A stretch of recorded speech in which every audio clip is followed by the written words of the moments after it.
Ngayon po, ang reaction naman po ni Professor Julkipli. Well, unang-una maraming salamat sa Terrible Studies sa invitation kay Dr. Jose. Pinupuri natin yung ating dalawang kaibigan sa kanilang presentasyon. It's very rational and sober. I appreciate their rather objective presentations of the subject.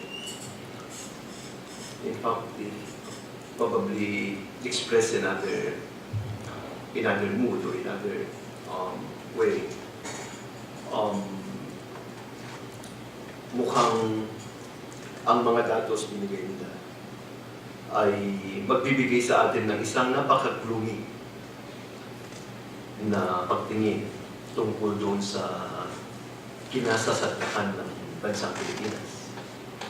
Dahil consistent ang data simula nung binanggit ni Professor Aries, yung mga indicators simula nung Freedom House, Quality, Belters Man, then Varieties of Democracy,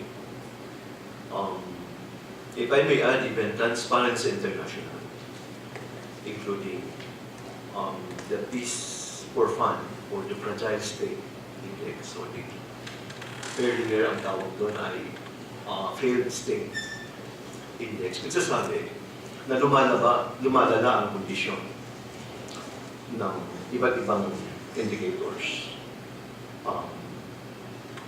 ng bansa. At appreciate ko rin yung parang tuloy-tuloy na sense of optimism ni Professor Aries despite yung kanyang experience dati doon sa kalawagan ng Chacha na ang nangyari ay dapat sinasabing grand, ibig sabihin buo, no? Wholesale constitutional reform. But then he's already advocating an installment kind of reform, a graduated reform. At nagbanggit siya ng napakadaming listahan ng mga areas of constitutional reform na po pwedeng makita.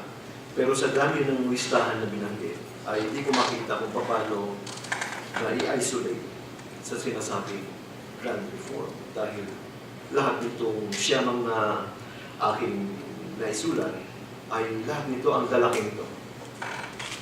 So, paano talaga i-specify itong mga new approaches in the so-called graduated reform without touching the very core or the very frame of the Philippine Constitution. I think ang papel ng unang presentasyon ay nag-converge naman actually doon sa pangalawang presentasyon. Dahil I think ang presentation ni Professor Lara nagpapakita kung sino yung mga sektor na talagang dinadama ng paglala ng kondisyon ng bansa.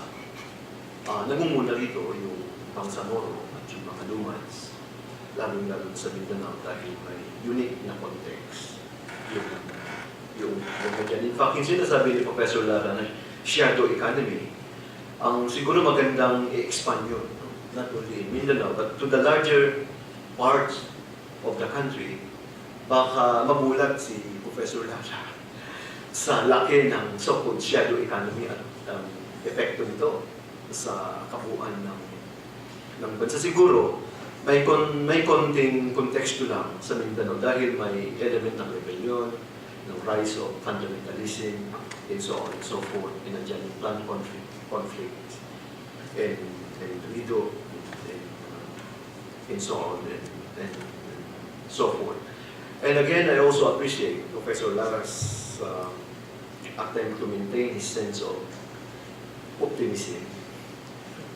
Tingin ko po pinipilit Dahil yung sinasabi niyang seasonal or cyclical conflict in Mindanao ay tila bagang nagiging trademark ng Mindanao, whether horizontal or vertical. Nandiyan dyan, tingin ko hindi pa tayo pinapanganak.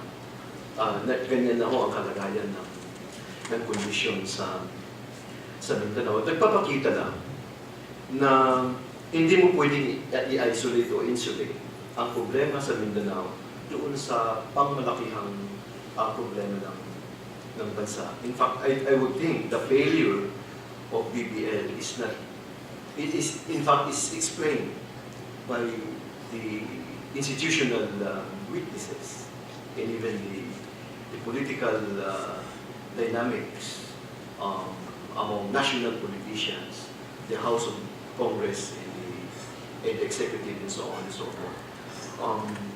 Nagpapakita na dapat comprehensive at malawak ang ating pagtingin sa problema sa Mindanao. Dapat mataangkla yun sa mas malaking pagtingin sa hinaharap na problema ng bansa. Siguro yun yung mas mabilis kong paraan na masimplify yung aking reaction o reflection sa dalawang presentasyon.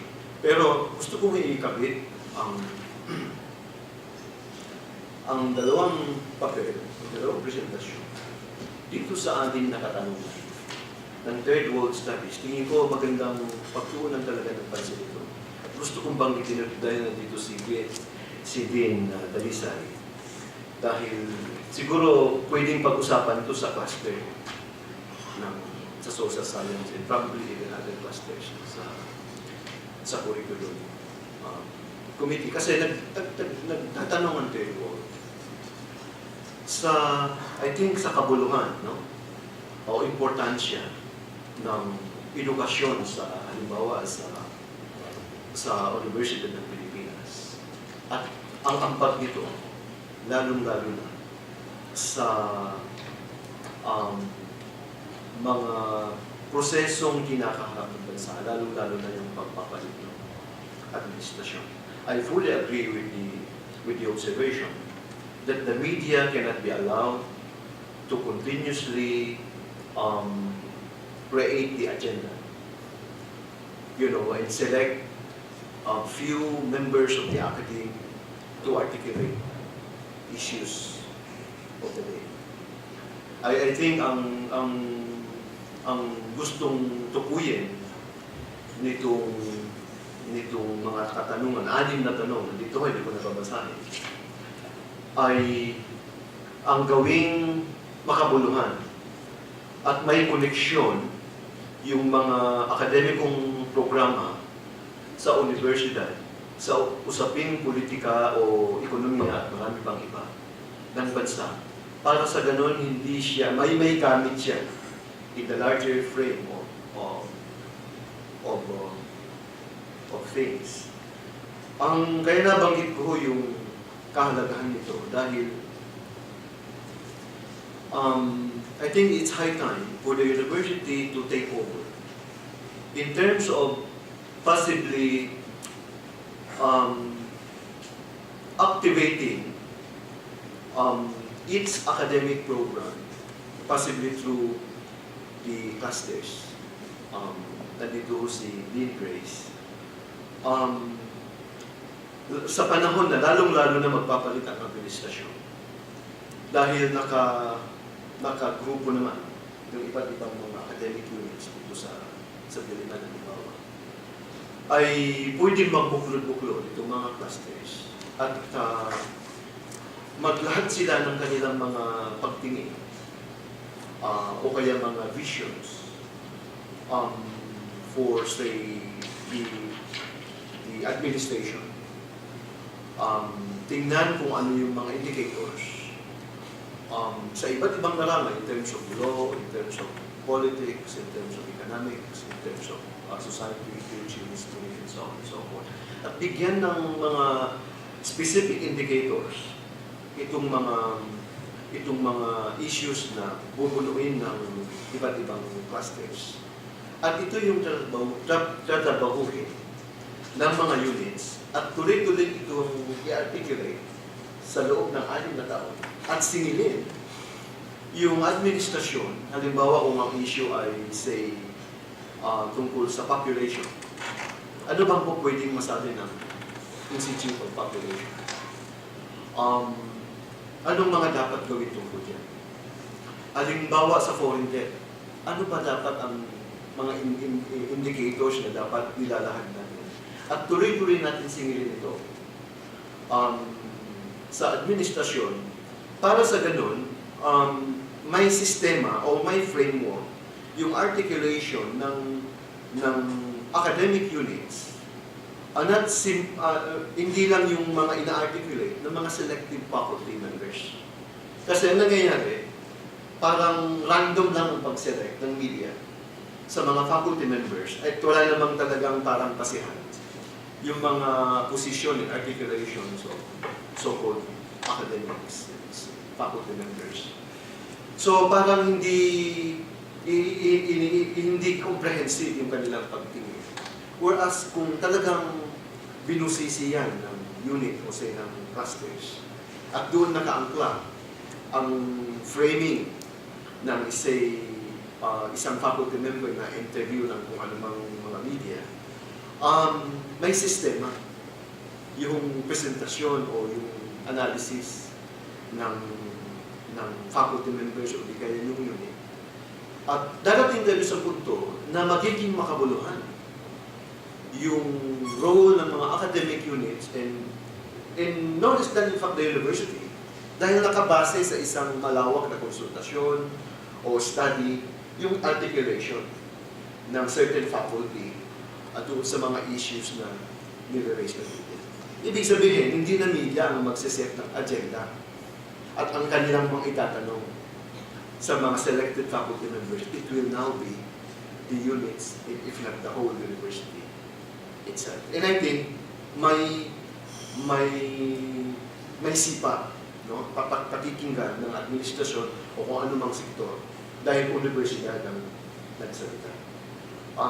Unlike ngayon, ang nangyayari, parang patapos na ang termino ng isang administrasyon, saka tayo magpupuklo. No? Para pag-usapan ito. Huli na para paalis na siya. Wala na tayong magawa.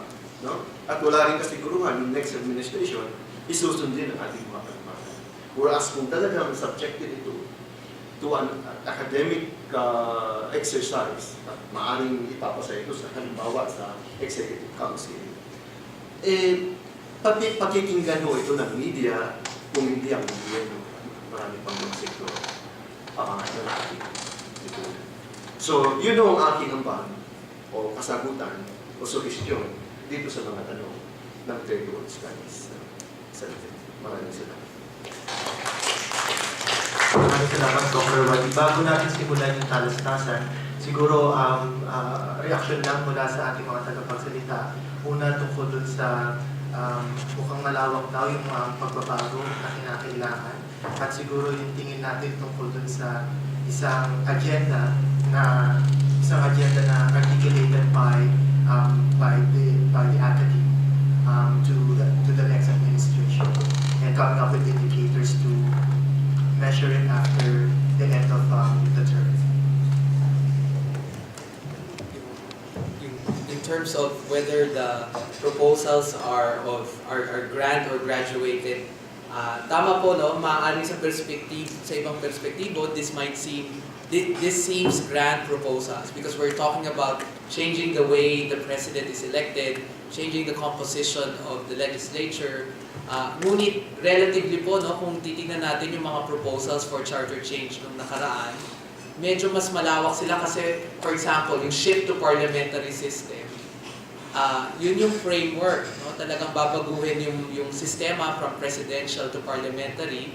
At the set of proposals, yung calibrated, this is really to address certain things or certain limitations of the current setup.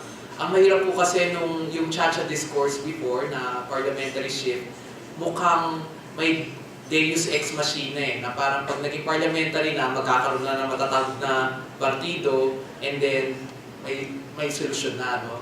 But if we still elect our politicians the same way, no? Kaya napakakonti ng atensyon dun sa electoral system design eh. Kasi kung paano ba nagiging mga seats sa legislature, yung mga boto, is I think more crucial than the entire essence of whether you have a parliamentary setup wherein powers are fused or you have separation of powers in the current presidential setup. No? I think the proposals are more concrete in the sense that it addresses specific limitations of the current setup rather than parang suntok sa buwan na hindi, pag parliamentary tayo lahat yan, may solusyon na.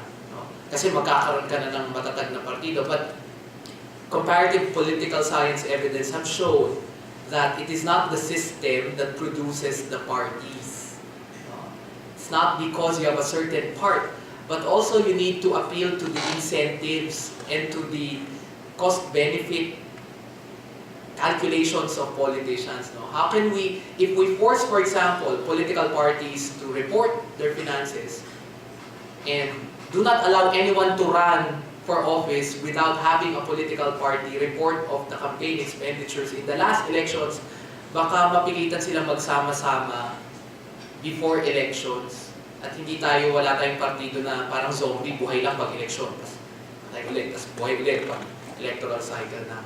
So, these are grand in the sense that we're talking about how we elect, how we constitute executive power, how we constitute legislative power. But I think this is a more sober approach rather than just say na, let's just go parliamentary at bahala na si Batman kung ano man epekto yung mangyayari. On the call of having an agenda, maganda po yan. I support the initiative that will further give substance to the mandate of the university as a national university. No?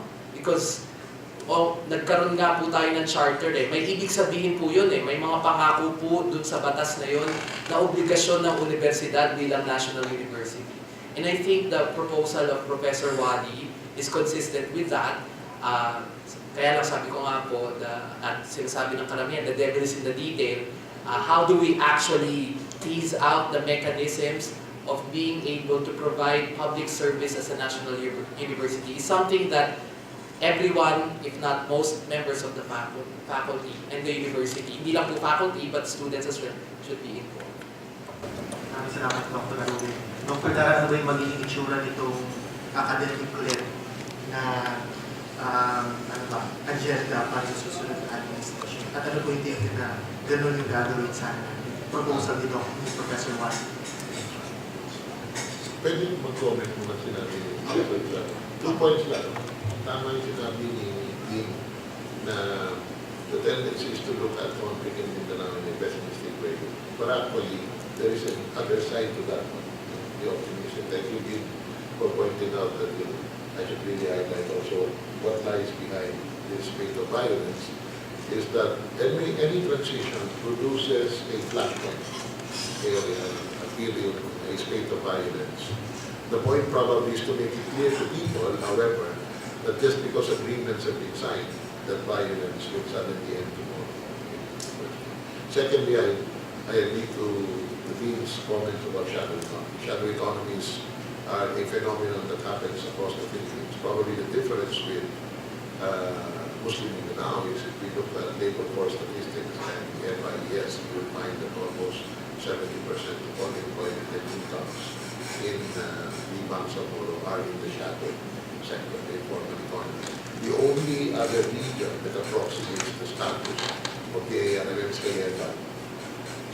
so there are other places in the Philippines, but regions in the ARM. Now regarding the point, the suggestion, I agree entirely with the team. I myself is concerned about how media has shaped the national debate on a lot of issues beyond the elections, even the national debate on the peace process, the national debate on how to deal with the economy, etc. The media right now is at the forefront even of all humanitarian and natural disasters work, which really bothers me. Media does not have the skills, it cannot do relief work, yet huge amounts of money controlled by the big networks and that are used now to give funds. No? I'm amazed that no one in UP has raised a howl against why ABS-CBN or GMA7 is at the forefront of every national calamity.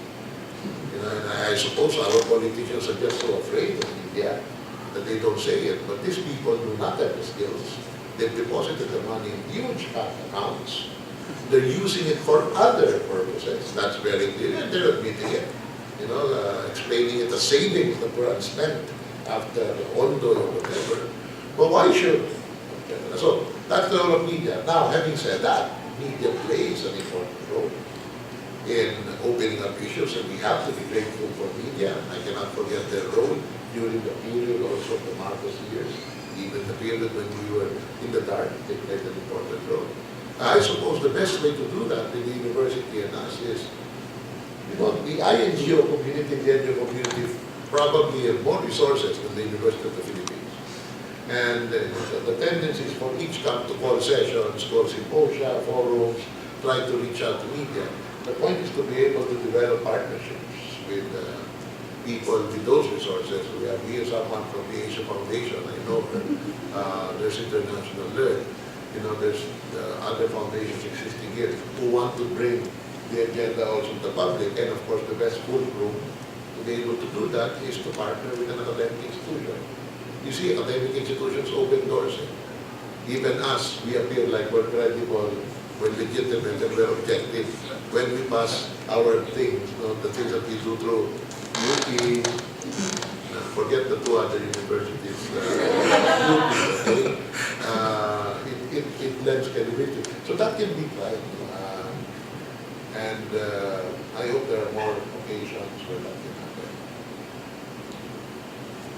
Maraming salamat po. Buksan na po natin ngayon yung talastasan.